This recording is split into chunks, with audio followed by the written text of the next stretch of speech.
Hi everybody and welcome back to Getting There, the podcast with me, Brogan. Now, this week on Getting There, we dive headfirst into one of the most talked about careers in modern media, OnlyFans. Our guest is none other than Lily Phillips.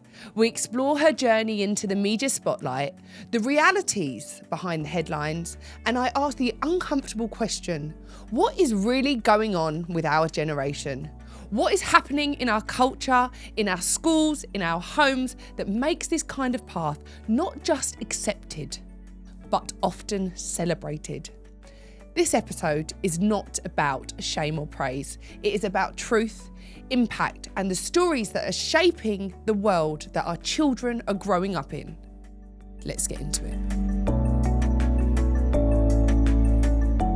Hi, Lily. Hello. Welcome to Getting There, the podcast. Thank you for having me on. How are you? I'm good, thank you. How are you? I'm really well. I've been really keen to speak to you No, I'm excited. because I feel like there's something so beautifully human about you. And like, even meeting you out there and chatting to you, you've got this like lovely light and aura and this... Stop it. No, You just love to flatter. No, and then I look at this world that you're operating in and I just think of it as like really dark and dangerous. And I feel like, to me, you almost don't fit in. And when I think OnlyFans, I wouldn't think you.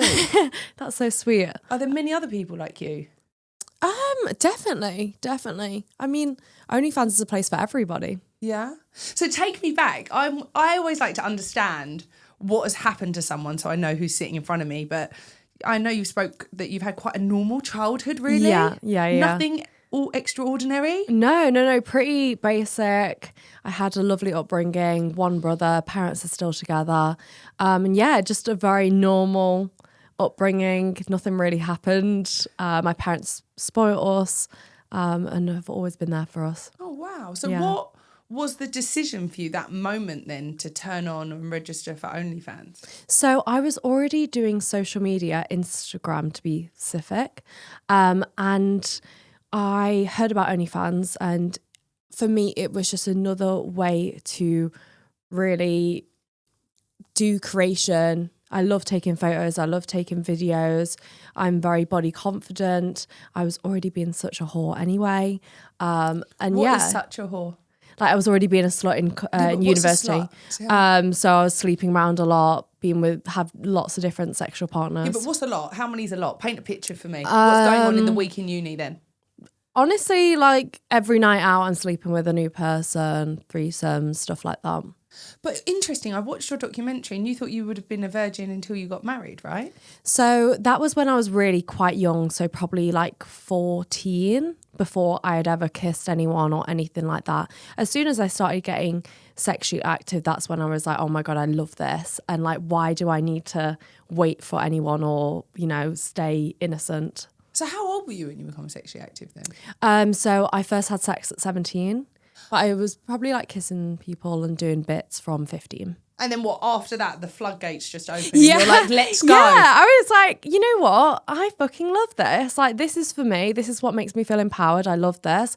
Why not do more of this? And what about the reputation around like university campus? How did you feel about that? Were any boys like dismissive? What were the girls like? Were they bitchy? Because when you build a reputation in like school, like atmospheres, I imagine it can't be very kind.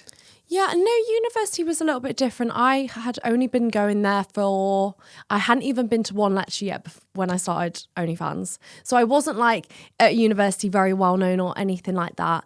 I just kind of started and then decided to quit my course. Okay, so what you were doing on Instagram was very PG, just influencing I think stuff. I'd done some like lingerie stuff, bikini stuff, so a little bit more risky. And then what then leads you to the OnlyFans? Did you hear about it or what? Yeah, so I just heard about it through social media. This was 5 years ago now. So yeah, it was very, very new. But I think I heard of someone else doing it that I knew. And so I thought, why not give it a go? I actually didn't think it was real, as in I didn't think you could actually make money on it. I thought it was some kind of scam or like wasn't gonna be actual real money. So what was the first picture you put up? First photo, I don't know, probably quite tame, probably like a lingerie picture. And then would you start earning money from it straight away? Yeah, so how it works is as a subscription site. So people subscribe to see all your wall posts, and then they can pay more for things like customs, pay-per-views, like selling your panties, anything extra, they can get that in the DMs kind of thing. And yeah, I just automatically kind of started earning money from it through subscriptions because I'd already, I think, got about 16k followers on Instagram. Okay. Yeah, so I was using that to promote it. And then how much did you start earning on it? In my first month, I had earned, I think, 15 grand. Stop. Yeah, and this was while I was at university, so that £15,000. Yeah. And what were you posting? Tits out and solo videos. And what? Sorry, forgive me. I love details. What kind of things happening in the solo video? Masturbation, anything, striptease, JOI. Right, I've got to ask you something though. Are you not like freaking out? Like, what if someone videos that and sends it to my dad? No. My parents knew. And I really don't mind. I don't think it's something really shameful. Obviously, it's not something I would show my parents straight up. But I don't think, it's something to be ashamed about. Right, so because that must have been such an awkward conversation. Like, how do you tell them? Well, they didn't know what it was. And so I described to them that it is like an online social media, but for content that is more explicit.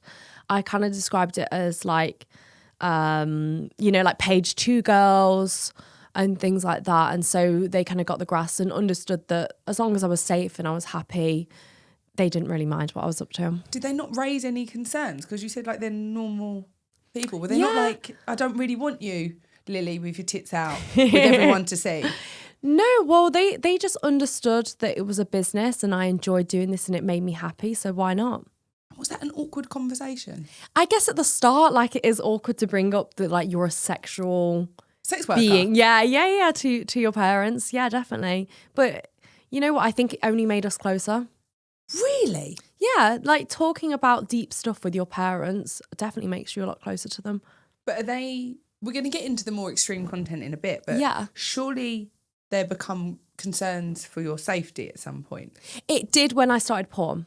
Right, okay. So, sorry, I must be living under a rock. Is porn not the OnlyFans content you were creating? So how I would describe it as like I did OnlyFans for about 4-ish years. 3 years, something like that, 3 or 4 years. I was like an OnlyFans model. So it was very much self-made content and it was all very, not PG obviously, but I wouldn't describe solo content as necessarily porn. I think I only started porn probably like a year ago when I started sleeping with men and filming it. Oh, so you weren't sleeping with men? No.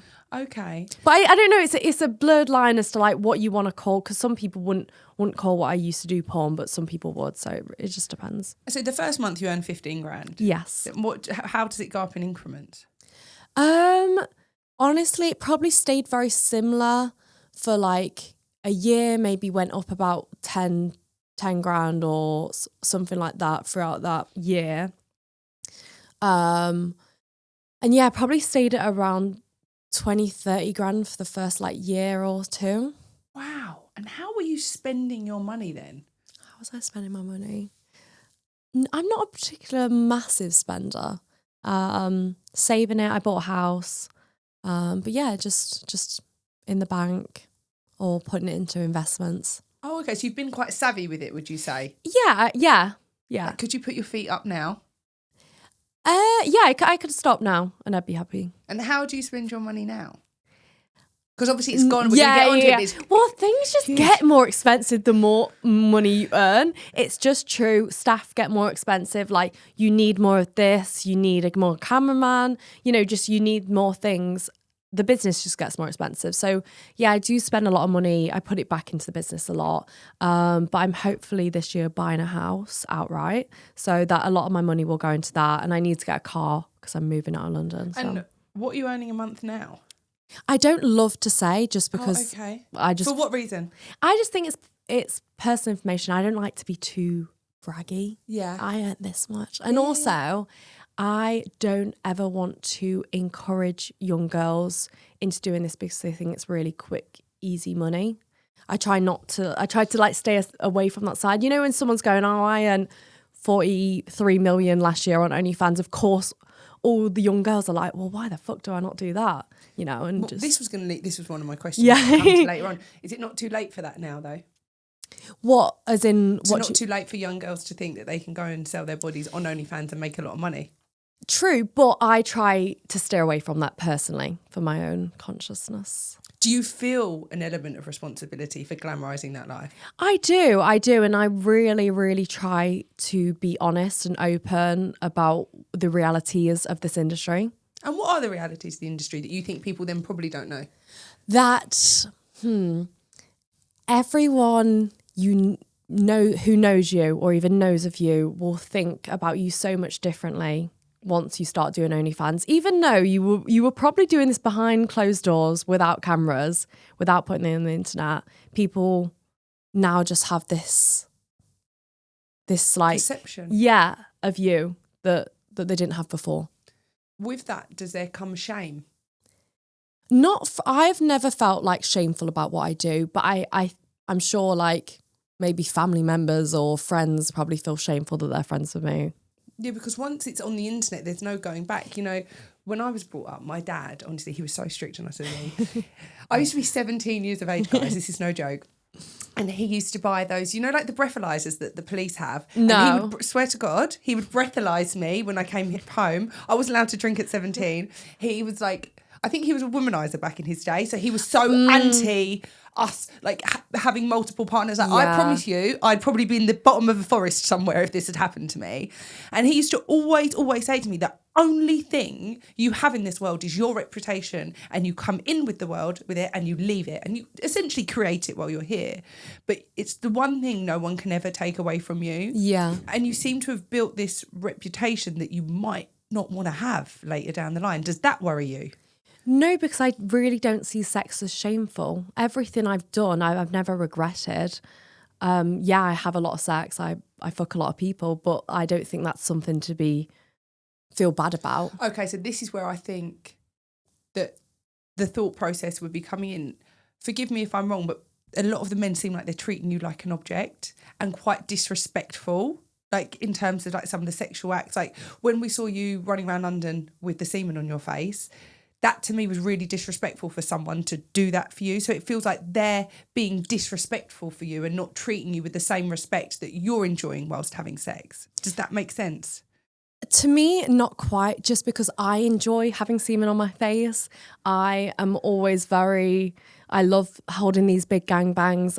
I love doing these sexual acts. So I don't think it's disrespectful for me to want these guys to do these things for me. And I believe that a lot of other girls have the exact same fantasy. They just don't necessarily fulfill it. But does it actually do it for you though? Because I've seen some of that. You are, by the way, guys, she's absolutely beautiful. She's got a lovely energy. Like I could line up guys and I could tell you which one you can fancy. Some of the people that you have slept with are enough to make me heave in the corner. You can't be fancying them. They look like they smell, Lily, yeah? So what do? Do you just zone out, close your eyes, imagine it's someone else, pretend it's a paycheck? Like, what is it? Because no matter what you say in this room, there have got to be some people when you think, oh God, not you today. I love pleasing guys that I can tell haven't necessarily had a lot of pleasure. Right, okay. You know, some guys will come to me and say they haven't had sex in 10 years. You know, they've divorced their wife and things like that. And I love giving them that Okay, gift. that's fine. But what about the ugly motherfuckers that are definitely in the queue and you think, oh my God, I wish you didn't turn up today? What do? Do you just like zone out? Do I just zone out? No. But that's the thing. It's not just about looks for me. Like, I don't necessarily have to fancy every guy to want to fuck them. Why though? Isn't that we can meet someone in a bar, can't we? And you think, oh God, he's nice. Yeah. That's the first clue of you liking someone. Yeah. Surely by you overriding that instinct just means like anyone goes, really. But I just think sometimes it's hot when, you know, you've got a big group of guys and I'm not necessarily going to be the best looking guys, but they're all fucking me at the same time and stuff like that. It's not always about, you know, how someone looks. Is it not too intense, all of that? Do Do you remember the moment though? So obviously you spoke about stepping into porn, but having to step up that content to make it, because listen, it seems like there's an arms race going on at the minute. Like, it's more and more extreme. I've seen the shit you've done in the old people's home.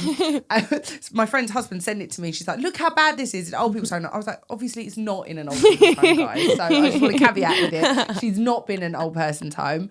But what was the moment that for you, it went from being lingerie pictures on OnlyFans to like, no, this is it. I'm going ham into this. Yeah, so I think, God, I'm forgetting the timeline of things these days, but I've been on OnlyFans for about 5 years. And I think it was about a year and a half ago is when I first got into porn. So I started having sex with men online and selling them videos and stuff like that.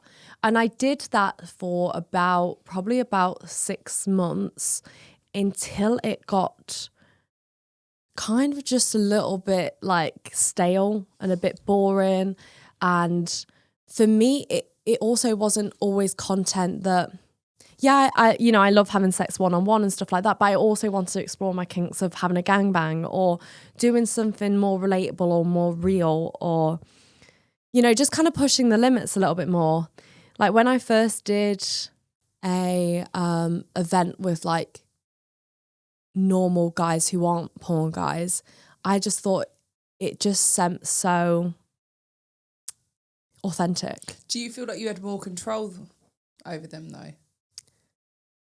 Because you were like this experienced, I don't want to use the word. Yeah. I want this experienced OnlyFans girls that was going to come here and show them what time it is, rather than men. Men traditionally F women, don't they? Yeah, Not the other way round. Yeah. And was there a power play involved? I do love that it's on my, I am kind of like the one organising this. It's really like in my field as to what we're doing, who's fucking me here, who's fucking me there. And so I do really enjoy that aspect of kind of being the leader. And obviously these guys come to these events and, these are grown guys, and there's the ones that are a little bit timid and they're like, because they've never been to something like this, so they don't know what to expect.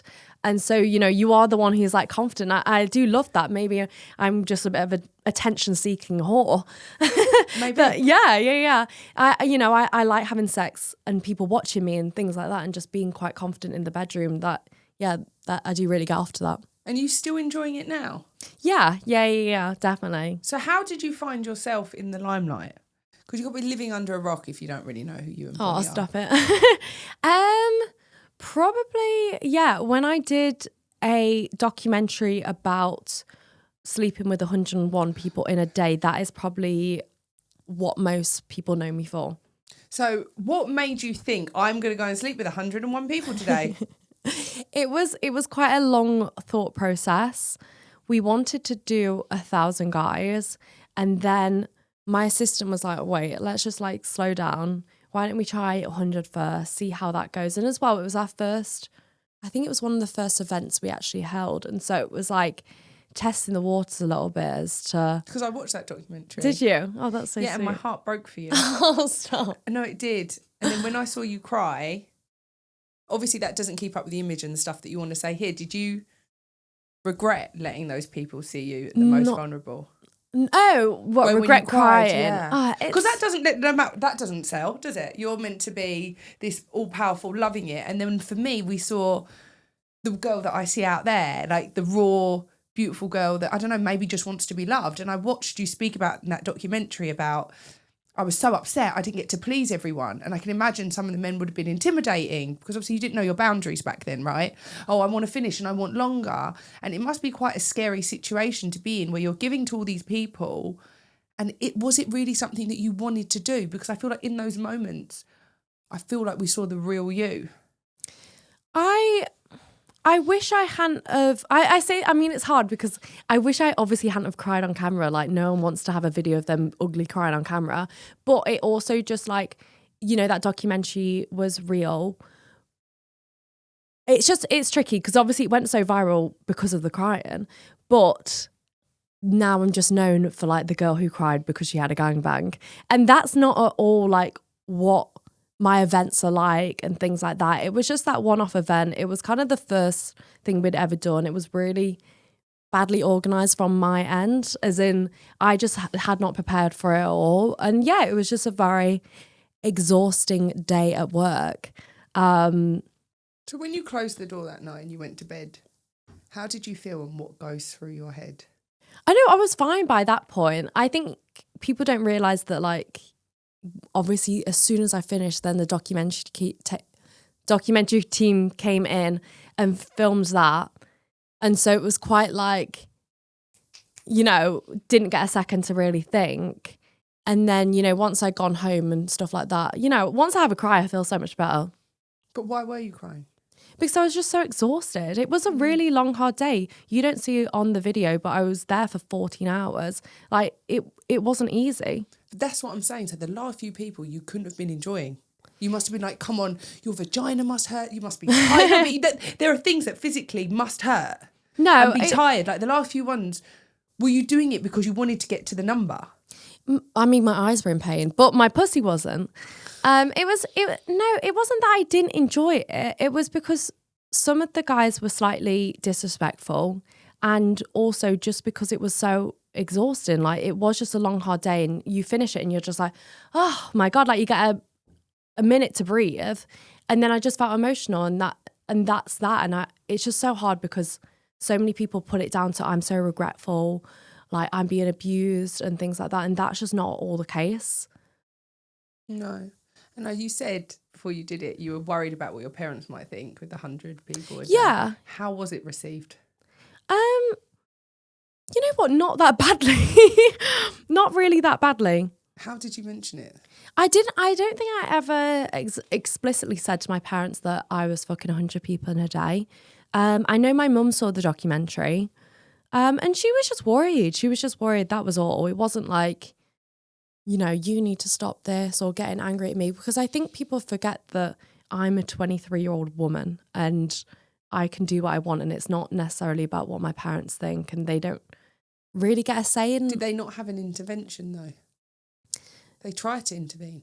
Of course they were like, we don't support you doing this. Okay. But you can't just like stop someone just because you say you don't support it. No, but they're not like, look, if you carry on doing this, we can't, you know, have you in the house. We don't support anything like this. I don't live at home, so it's not like they could take anything away from me. And if they said to me, you know, we're never going to talk to you again, what's that going to help? Yes, like, but they've never said that to you. No. And what about love? What, as in real love? I would love to get married one day. Right. And what does that, and in that documentary again, I just felt like there's so many things to talk about. Mm-hmm. You said like it does worry me, like my parents, are worried about like the type of boyfriend I might have. And then you joked and said, oh, but he might have to be happy with hiring me out. Yeah. And I was like, that's so, for me, it felt really exploited and abusive. And I think you don't need to share with anyone else. He doesn't need to hire you out. Like, we deserve to be, you know, sacred in a relationship. And is that something that you think you could commit to later down the line, of actually being with one guy and remaining faithful to them? Because being married, because you just said about being married, is about being committed to each other, not committed to everyone else. Like, is that something that you think you would be prepared to do? I mean, when I said about the hiring out, I more meant like I would love if a husband was happy to let me sleep with other guys. That would be a dream for me. Wouldn't you think he was a knob though? No. Surely. You like, men want to hunt and gather, right? We predominantly were born to go and hunt and gather. Men want to protect. They don't like sharing. So for any man to feel that his wife is everybody else's, he's not a real man. Surely that would be an ick for you.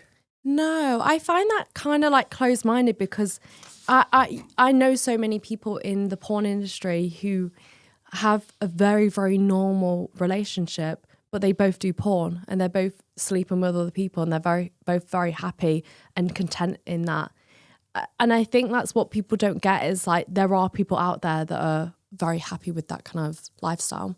But you said, I think that's normal, but I don't know if that is normal. I think it might just exist. But predominantly, in my world, it's normal. Yeah. But predominantly when people make a commitment to be with each other, it's to be with each other, not to be with everyone else. In like a very society standard relationship, yes. Do you understand the term sexual energy exchange? Yes.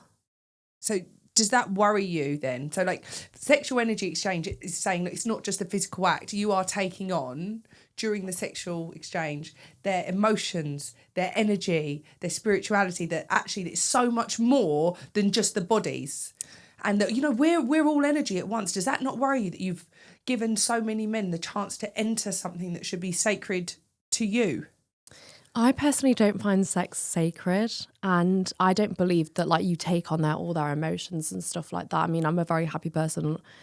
I've been with a lot of people and I'm still happy. So, but I believe in that with sex comes energy, of course, that like you feel energy of your partner, but I don't necessarily believe you take on all their burdens and things like that. No, but it's an emotional exchange. It's not, that's what they're saying. It's not just physical. There comes so much with it. And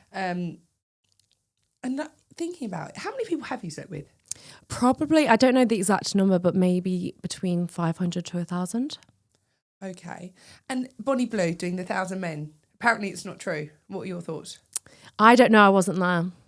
Is it even possible to sleep with 1,000 men in a day? Because you must have figured that out backwards. That's why you started with 100.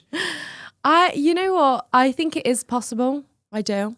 But I feel like you were in an arms race for the 1,000 a day, because she came on here at Christmas and said, I'm not doing it, knowing full well, obviously, that she was doing it. Yeah. How did you feel then? You had obviously declared this title and then she goes and does it. I really don't mind. It's not some kind of competition. You know, I'll still do my own thing. No? I mean, if people want to pit us against each other, that's their problem.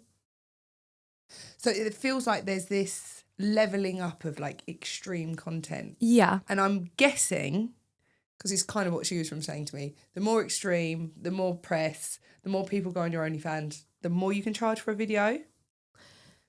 Yeah, it doesn't necessarily work in like the most extreme, because even people who, you know, the most popular porn stars are not the ones who are doing the most extreme stuff. Like there's always going to be someone doing more extreme stuff than me. Like it's not a race to get who can get more extreme for me anyway. So what drove you to do the old people then? Because the only way you would want to sleep with those guys is, let's be honest, yeah, is to be like, I'm going to get some publicity on this, because there is no way on God's green earth. They're not even mobile, some of them, were they? And a question, were they porn stars or were they just old dudes up for it? Oh, you can't tell us that. So who sits down then? Like, is it someone in your team who's like, do you know what?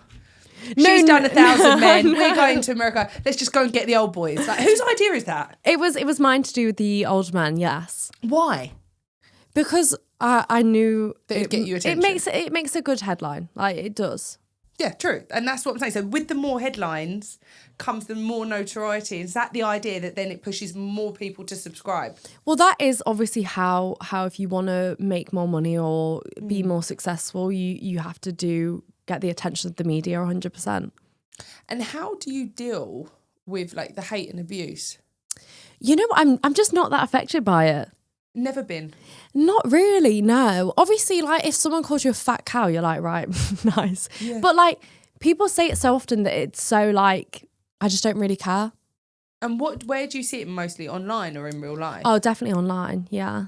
Because I know people hide behind screens, like, they just never say that to you in your real life. It's because people are just fucking, like, when you saw, like, so the insecure. first comment or the ones that are like, you know, your mum and dad should be disgraced, like there must be a part of you where that hurts somewhere. You know what, it's like the comments about the family, that's what I don't like, or about my friends, just like people that are close to me, because they didn't choose this and they're in the firing line, and that is what's sad to me. Like, I really hate that.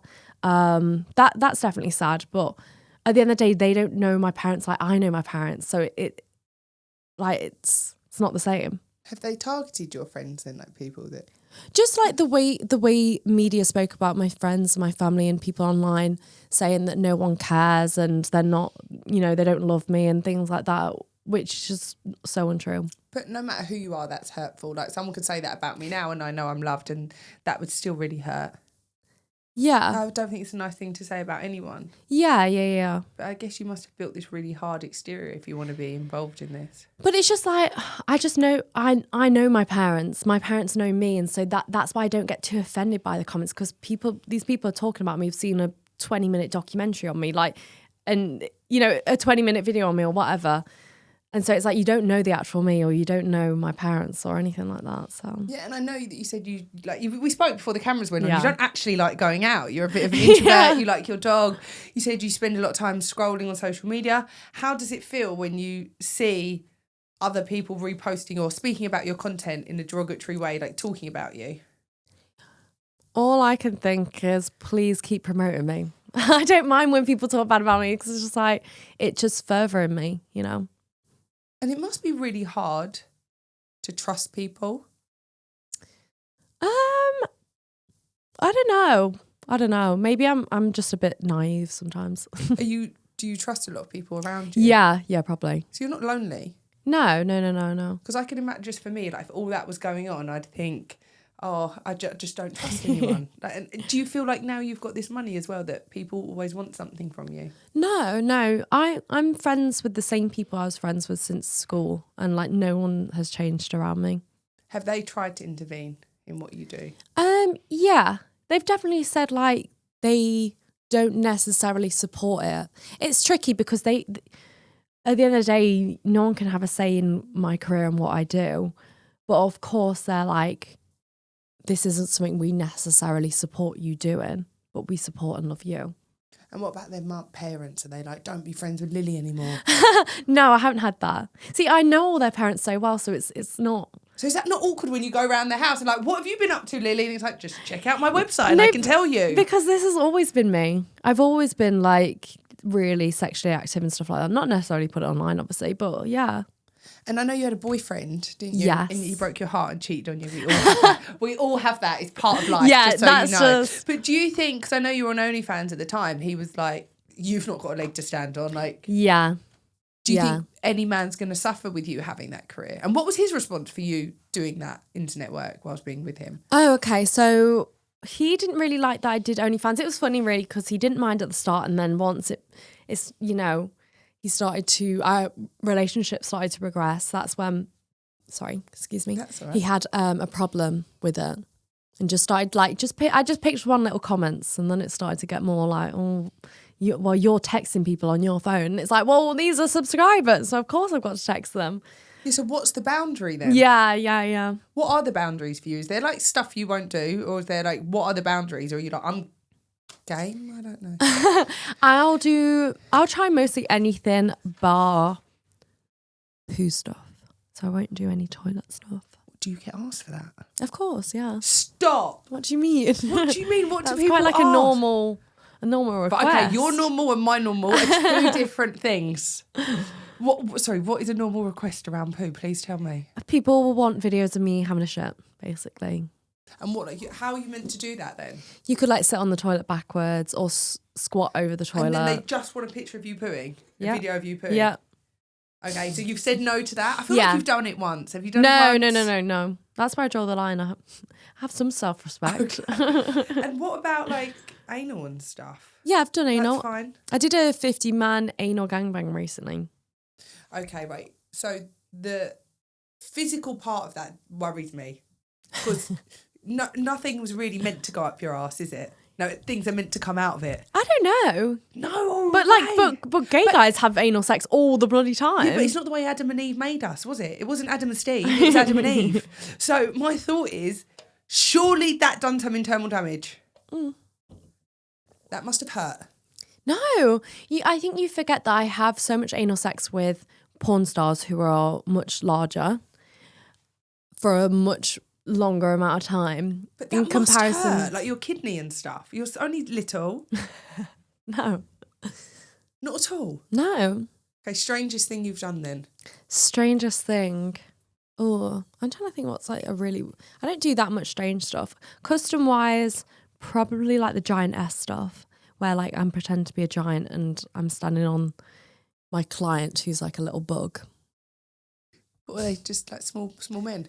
Yeah, like they want me to put the camera down on the floor and like pretend to stand on them or sit on them. Oh, not in real life? No, like a custom. Oh, in real life, if you want to know. Like, can you show me? So you do like what? Come here.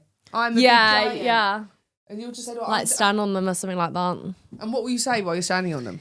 Oh my God, what the fuck is that little bug down there doing? It looks fucking pathetic. Oh, it's just got stuck to the bottom of my shoe. That's disgusting. So you're a bit of an actress as well. Wow. So they want you to be abusive to them. Yeah. That's the whole point. That it's meant to be degrading. Oh, okay. And how, like, do you get that a lot then? Yeah, some guys like they like stuff like that. Small penis humiliation. They like that. Sorry, take me back. A guy will message you saying, "Can you humiliate me about my own penis?" Yeah. I've got like a whole like videos and stuff like that of me role playing, talking about this guy's like POV, talking about this guy's tiny. How much does that cost? It really varies. If you're talking about a custom, it's like $100 per minute, 5 But minutes it's not minimum. custom though, is it? Because you've obviously got an archive. Yeah, well, you can ask for a custom one, or the video that I've already got that's like a pre-made one. Yeah. I think that's probably about $30. So who manages all these people and goes back to them? Do you have like a team that does that? Yeah, so I have a team who helps to like manage videos and edit stuff and schedules things. And how many subscribers have you got on OnlyFans? I actually don't know right now. How much does it cost to subscribe for a month? $9.99. Oh, Yeah. When Bonnie was on here, one of her videos was £75. I was like, what are you doing for £75? Like, that seems insane, no? People pay it though. And what about the videos you did together? Yeah. What were your thoughts on that? The videos we did together, they sound great. Yeah? Yeah. Whose idea was it? Both of ours. I mean, there was like, we did a big one and it was kind of like the end of the night. It was probably about 12 p.m. and we had a lot of guys downstairs and we just said, why don't we just ask them if they want to all go together? And they were happy to. How many people? 23. And how do you like feel after that? How do you go home and Oh my God, that? we loved it. We both kept fucking people like after off camera. Like some of the guys stayed. And then do you charge them for that? No. I don't charge for sex. We wouldn't? No. Who do you talk through these decisions with? I have a team, like my two PAs usually. But yeah, that's about it. And what's the end goal? Oh, I've got big dreams. You know what? Just honestly become like the most successful version of myself. I would honestly love to be the best OF or porn star or whatever. I would also love to own my own lingerie brand. Honestly, like I have many dreams. But is there not going to be a point where you think like I've got 10, 20 million pound, whatever, like I'm going to stop? I'm really not driven by money. Like money is not the goal. So what's driving this then? You know what? I just love the idea of like having a legacy in the porn industry and really just changing the porn industry. And what about the legacy for your kids though? Because this shit will haunt them forever. Like they will go to the playground and they'll be like, I don't know, look at Sienna's, whatever they know, look at Sienna's mum, here she is, here's this, here's that, here's that. But there's nothing sacred about it anymore. Does that not worry you because they will be haunted for the rest of their life with this? I mean, I'm obviously always going to be very open with my kids about what work I did. And like I said earlier, I don't find it shameful. So I don't believe they will be ashamed of it. And I believe that by the time I've had kids, I'm hoping it's going to be another 20 years on and we would have moved on as a society and become a lot more open-minded. And do you, say you have got a young girl, would you let her get into this line of work? Is it something you'd actually want for her? You know what? I would love to, if she really wanted to, lay out the facts, the reality. This is what I do with anyone that comes to me as a young girl and says like, should I get into this? Tell them everything about what it actually involves and let them make their own informed decision on that. Have you not ever been in any dangerous situations? Oh, no. I have security at these events and things like that. If I'm going somewhere where I'm like a porn convention or shagging a lot of guys, I'll bring security. So I don't feel unsafe. But what about the young girl who's vulnerable and has got... listens to what you're doing and it's been glamorised, right? There's no ifs and buts about it. Do you not feel accountable that they're putting themselves in dangerous positions because of people like you and Bonnie glamorising this world? No, because I think I'm very honest. I don't quite think a documentary where I cry about what I'm doing is glamorising it. So, no, I think I'm very honest. So did you want them to take that back, though, when they put you up crying? No, they actually showed it to us before it went out. And I was like, obviously that is the footage they got, and I wasn't going to ask them to take it out because at the end of the day, that's what happened. But yeah. Did they pay you for it? No. Was there part of you that was thinking to take that down? Because obviously it doesn't sit in with your image, does it? I think it's nice because it also showed like more of a real side to me, as in people got to see me actually not just shag, talk as well, and people like got to know me a little bit more. And obviously it did just do so well on social media. I understand that like crying on the internet isn't the best thing, but you've had an incredibly normal, loving upbringing and still with two parents who support you now. So I won't be speaking out of turn when I say the decisions that you've made seem controversial, at least for the normal British public. Yeah. So for me, when I speak to my guests, I always want to understand, like, what is their driving force? Because we're all chasing this idea or this illusion, like this getting there. We're all chasing this place where we think we're going to have fulfillment and we would have arrived and we're going to be there and it's ultimate happiness. And we all have these driving forces that are driving us to get there. And I'm wondering, if you've had these stable parents and a normal upbringing in Derbyshire, you were talking about your wholesome life out there, what the fuck has happened, yeah, for you to be in an old people's home with 90-year-old guys pretending to enjoy it, right? So the only answer I can come up with is the internet and social media. It must be playing such a big part in our children's brains. Because how old are you? I am 23. Sorry, okay, so you're 11 years younger than me. I hope we can't tell, guys. And for me, it just seems like worlds apart. Genuinely worlds apart. And I don't know if we have given children devices or access to the internet far too early on and their perceptions of reality have been totally warped, because if OnlyFans didn't exist, what would you be doing?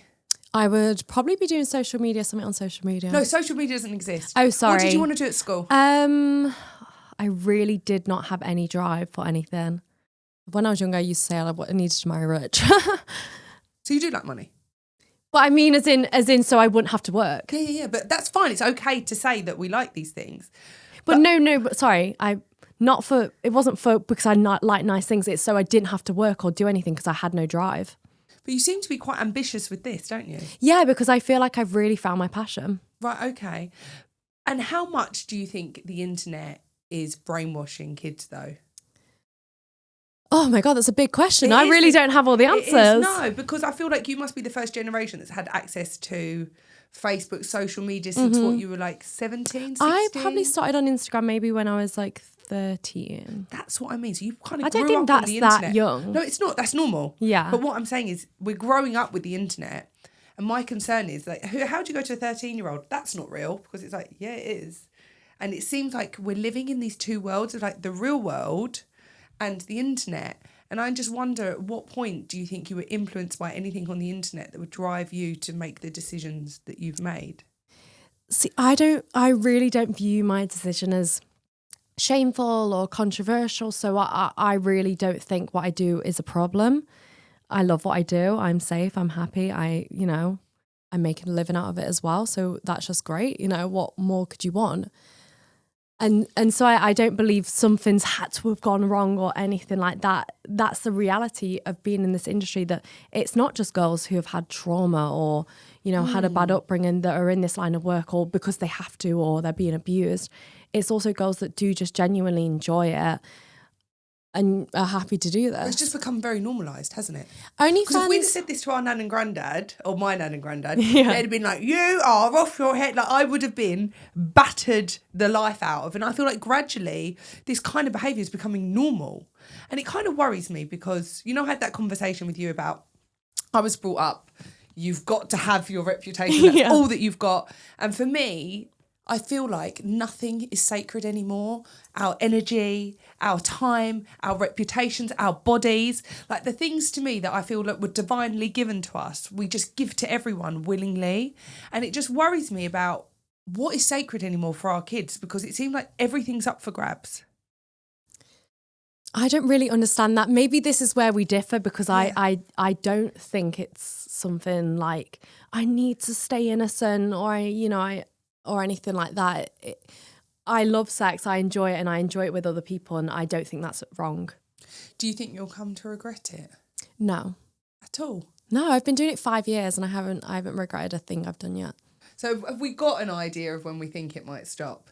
And what about if you met someone and he was like, Lily, I really love you, but I don't want everyone else shagging you? Well, he's not the right man for me then. Oh, okay, we wouldn't... No, if someone doesn't agree with what I'm doing, then you are not the right person for me at all. But he was like, I love you, I want to be with you, but I don't want everyone else sleeping with you. No, because we're not connecting here because we have clearly different views. And what about when you have kids though? Surely you're not going to be sleeping with all these men as well. I really, you know what I always say, I will stop when I stop enjoying it. And if that's after kids, I don't mind. You know, sex doesn't stop because you have kids. Well, let's bring it back to the old people home. You couldn't have been joining that though. No, come on. You're so beautiful and you're so sweet. There is no way. You must have gone in and been like, oh my God, this is a badass day in the office. No. You must have. No. We just clearly have different kinks. He was not doing it for you. Oh, you should have. Did you see the whole video? They had big cocks. Did they? And how were you scouting them? Because I don't think... I mean, he looked like he could have had a heart attack and died. So I'm assuming he wasn't a porn star. Were they just random people? I found them through a friend. That is crazy. Yeah. And what have you got lined up next? What stunt have you two got? I've got lots of things coming up. Anything you can tell us? I would love to open my own sperm bank. What? like a sperm bank. To do what? To collect the guy's sperm. What, you want to get everyone's sperm and just keep it for your own pleasure? Yeah. I've got this jar at home and I honestly, for scientific reasons, would just love to see how many guys it takes to fill. I'm really like curious on guys and how different they ejaculate. Like some guys cum is like so much thinner or less than others. And I don't know, I just find it really fascinating. Wow. I was not expecting that. What about the pregnancy stuff? Were you just like, meh, I'm going to get some more attention? Whose idea was that? No, so I was doing a video with a pregnancy bump because it is a fetish and... Stop. Yeah. Yeah. And personally, I need to know about more fetishes. I feel like I live under a rock. Yeah. God, I must do. And personally, I don't think I would film while I was actually pregnant. And so I thought to get a fake pregnancy bump and film with it. And to me, that is just like role play like any other kind, being dressed as a nurse or, you know, dressed as a policewoman. So you were filming because it was a request, a pregnancy bump. How's this guy getting off on this, knowing you're not actually pregnant though? Like you're just wearing a strap-on bump. Because you role play. We make it seem real. Right, okay. And then what you were like, should we just put this up and say that I'm pregnant? Yeah. And how did that go down? Probably not the best. Bad idea? I wouldn't say so. To be honest, you know what? I don't know if it's just me or like I take everything with a pinch of salt. Like I really don't really care what people... I don't have like a lot of passion for things. I feel like people on the internet have so much passion and hatred towards things. And you just think, mate, why'd you care? Like there's someone that you don't know, you've never met, you probably won't ever meet it. Why'd you care so much about something? I had a few people message me saying, and I wasn't going to bring it up because I was like, oh, shut up. You know, how does she feel like for triggering people that can't physically get pregnant? And I was like, guys, we can't blame one girl for every problem in the world. Like it obviously was a tongue-in-cheek marketing ploy. Yeah, let's call it what it was. Yeah. And it's just like, why are you taking what a porn star, a 23-year-old porn star on the internet, seriously? Like, so then what happens? So you put this up, the world goes wild, like, oh my God, whose is it? It could be 1,000 men. Yeah. And then do your profits go up that month? Yeah, well, I put out the video and the video did really well. So. Oh, you put out the pregnancy video. Yeah. And what has been your most popular video? Oh, probably the 100 guys video.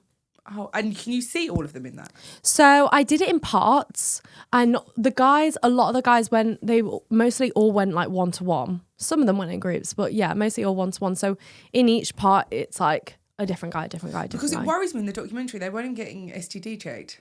Yeah. Oops. No. Well, you use condoms, obviously, so. But like they could split easily, no? I didn't have that problem. But we got like, what's the process in place now? What's the process in place now? Well, this for a sperm bank, I think I'm mostly going to be like wanking the guys off, and you can't catch anything from that. So, you definitely not though. You can't catch anything from wanking. Have you ever caught anything? I have, but it wasn't while I was in the industry. Oh, okay. So what is the process though? Do they have to given like clean STD to come on? Yeah, so STD everyone check. I sleep with has to have a clear full board of STD tests 2 weeks. Like 2 weeks of in the last 2 weeks. That's how to explain it. And how were you greeted in the street? Honestly, I haven't had that many bad encounters. But you have had some. Yeah, I had one girl who wasn't very best pleased because I think her like boyfriend had been wanking off to me or something. What did she say? I can't quite remember. This was quite a while ago, but yeah. I had a lady on the other week. She was so interesting. Her name's Lila Micklethwaite. Honestly, she's like a personal hero of mine. Yeah. She probably wouldn't be a personal hero of yours though, because she's the lady who's taken Pornhub to court. Have you heard about this? They had to remove 91% of its content. So Due to what? So basically, she was saying it's a complete crime scene, that there were videos of underage children being raped, sexually exploited. There was revenge porn on there. Yeah. And the process of removing a video on there is that you had to flag it 15 times, then so it had to be individually flagged 15 times, then put in a queue. So people were writing in saying, this girl is clearly underage, she's like 13. The victims would write in saying, we're underage. And they're like, well, prove that you're underage though, and prove that's you in the video. So she was saying it was an intentional policy decision to leave up this kind of violence, unethical behaviour on there, and they knew what they were doing. Like, they had certain things. So if you wanted to search for a 14-year-old, you could do 14YO, and they had these little algorithms. God. So they knew what they were doing. Yeah. And just having the conversation with her. And that's why I love this show, because for me, everything's about perspective. And her perspective is like, porn is damaging our brains. It is rewiring us at a level where it's making young people think that that's real sex, that the sex that you are having is real intimacy, and it's not. And she's saying, you know, not blaming you, but this industry is increasing sexual violence. Yeah. Because young boys are watching this and they're like, oh yeah, okay, that's what I'm going to do. I'm going to hang her up by the neck or whatever. And the amount of virgins we've got is huge compared to what it was like 15 years ago. Yeah. Because they're getting their sexual needs met from people like you or porn online, where they're feeling that intimacy and that connection. So we're not really connected anymore. And she was just worried about the dangers of porn, because she was actually going on to say that if you have a porn addiction, you're more likely to have addiction in like alcohol, gambling, drugs, any other kind of stuff. And I just worry about what porn could be rewiring people's brains at. Yeah, I think that's extremely sad. I mean, Pornhub used to be really bad. It isn't like that now. They're very vigilant with everyone that goes on there. But yeah, it used to be so bad for child pornography and revenge porn and things like that. That wasn't when I've never been on it when it was like that. No. I can't. So I just remember people telling me about. This was like 5 years ago. It's been an ongoing court case. Yeah, 100%. But I mean, I truly believe it's down to also the porn you do watch. Of course. And the thing is, you get to choose what you watch, right? Yeah. But I'm just watching as, you know, someone who doesn't watch porn, but I speak to all of these interesting people, and the content is getting more and more extreme every week. Like if someone said, like, I'm going to eat my foot while wanking off someone else, I'm like, oh, okay then. That I just don't know what's next for it. Like, it feels like that it's getting even more extreme and out of hand. And how do you think the porn landscape's going to change? Because you must see at your end, from since you starting, everyone's like, I'm going to do this, well, I'm going to do that. And it's getting more and more extreme. I believe porn has always been quite extreme. As in there are types of porn that's always been extreme. Now we're probably just exposed to it a little bit more. There's always been people who are into these more freaky stuff. You just haven't heard about it as much. So would you worry about your son watching porn? You know what? Knowing what you know. The thing here is if we're talking about an alcohol addiction, we're not going to the shops and blaming the shops, are we? No one's at the front doors of the shops. So it's funny when people talk about porn addiction, they start blaming us. No, but I'm just curious. Yeah. You know it from both sides. You know how dangerous it can be. You obviously know how addictive it can be. You've worked in it. So would you say to your son, like, I don't want you watching this till you're 16, or like, what would be your boundaries with that? Then they're always going to watch it. I think everything in moderation. I think porn is great. I love watching porn, and I'm not addicted, and I think it's good for me. But obviously, of course, if you're watching it too much, it's going to be so bad for your brain. That's like with anything, if you have too much of anything. And I would just educate my son that, you know, watching too much of this or this type of content isn't necessarily what it's like when you have your first time. You know, the thing is that obviously when everyone talks about this really extreme level of porn where, you know, they're choking the girl or whatever, yes, some people do have sex like that sometimes. But this is what I would say to my son, like, some people do have sex like this sometimes. But when you get very, very comfortable with your partner and you've openly talked about it and, you know, you've consented to that, it's not straight out the bat and start choking or anything. Yeah, I think it's just educating your sons more on how to watch porn or how to consume it, because they are going to watch it. You know, if you say to them, "You're never watching that," or anything, they'll find a way. What would you say to him? Like, this is not real. No, because sometimes in some sex that is real. But like I just said, I would just extremely educate them. You know, when you first start having sex, it's probably, you know, the girl's going to be in pain, or, you know, you want to start out slow and things like that. Like, this is what we need to talk about more. And what about the other porn stars that you've met along the way? Do they seem damaged? No, Are obviously. they doing it for like money, or they're damaged? What's the common thing you Yeah, see? I've met some girls who definitely have like childhood trauma, and that's, I think, maybe a reason why they've got into it. I can't really speak for everyone because obviously it's not something you straight up bring up as soon as you meet someone. So what happened in your life to make you start this? Oh, I'd do that. Really? Nosy. That's why I do this. I'm like, oh, your dad did something to you, didn't they? But so, I mean, like any other job, some people are in it for the money, but also some people enjoy it and obviously get money out of it. So it's a win-win. But yeah, I've talked to people who do it out of the love of it, some people who don't necessarily enjoy it but just see it as a job. It's mixed reviews, you know. It's a very... As you know, the show is called Get Yeah. Where's your there? What are you striving towards? Oh, honestly, just like happiness. I mean, I'm happy right now, but it's hard, isn't it? Because in life, you're always striving for more. Yeah. You know, like I would love to get bigger in this industry, do more cool projects, do more professional porn. I did it over like a month or so. Sorry, last month I did some more like professional porn. I found that super fun. And just, yeah, really explore my kinks more. And what's the difference between professional porn and what you're doing? it's so different. You get to obviously be your own boss when you do this type of porn, but when you're on set, you know, you've got a director, you've got someone holding the camera, you've got like 10 people around you kind of telling you more like what they want from you. Is that more like acting? Script. Yeah, you've got a massive script and you got to learn your lines. And usually sometimes they'll tell you the positions you got to fuck in and things like that. Is that uncomfortable with all those people in the room? No. It must have been the first time you did it. No, I really like having sex in front of people. Oh my God, I'd die. Yeah, I'd be really? like, oh my God, put this here, I'm going to die. But when I do OnlyFans, I know people are watching anyway. Yeah, but you can kind of pretend that they're not, can't you? Yeah, Like, I'm pretending that there won't be probably 100,000 people watching. As far as I'm concerned, it's just me and you in this room.